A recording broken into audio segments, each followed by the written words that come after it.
bienvenue ici Anthony alias Panache ou inversement on s'en fout. Et donc aujourd'hui on va faire un tuto pour le Spider Cut, donc c'est ce que vous avez vu très certainement en intro.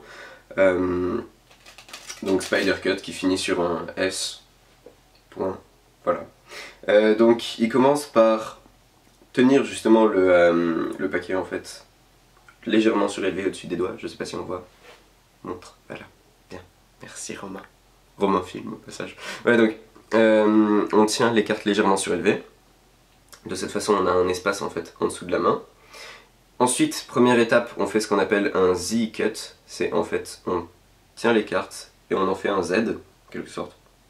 Je sais pas, peut-être ce sera un S, voilà. Toujours avec le pont. Ensuite, on décale sur le côté. On prend avec le pouce le paquet du milieu qu'on coupe encore une fois en deux. On revient. Ensuite, avec l'index droit, on tire une carte, de cette façon qu'on ait un peu une forme un peu de deux pistolets, ou alors les deux formes qui se chevauchent.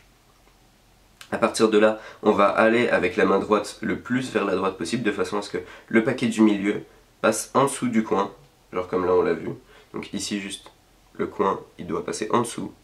Ensuite, on revient, on essaye de calquer la même forme de façon à donner l'impression qu'il n'y a que deux paquets. Pendant ce temps-là, avec ce doigt-là, on va choper ce paquet-là, qu'on va retirer. À ce moment-là, les deux parties, en quelque sorte, sont totalement libres, mais on reste toujours ici, ce qui donne l'impression qu'elles sont toujours liées. On décale justement le dernier paquet, qu'on va mettre sur le petit doigt, justement, qu'on va caler. Ensuite, on va lâcher ce doigt, on va tendre cette carte, et on va tenter de placer nos doigts en forme de 2. Et ça, c'est le Spider Cut. Donc, je le refais une dernière fois, assez lentement. Donc, Z. Ensuite, on tend le paquet du milieu en deux, on pousse une carte, on décale les deux coins, on revient, on replace, on récupère le paquet, à ce moment-là on est encore libre, on met sur le petit doigt et on revient. Donc, ce mouvement garde les cartes dans l'ordre, ce qui fait que ça peut être utile si vous cherchez à contrôler des cartes. Et surtout, c'est un des mouvements les plus difficiles que je connais, donc si vous n'y arrivez pas du premier coup, c'est totalement normal. Moi aussi, la première fois que je le fais, j'ai pas réussi.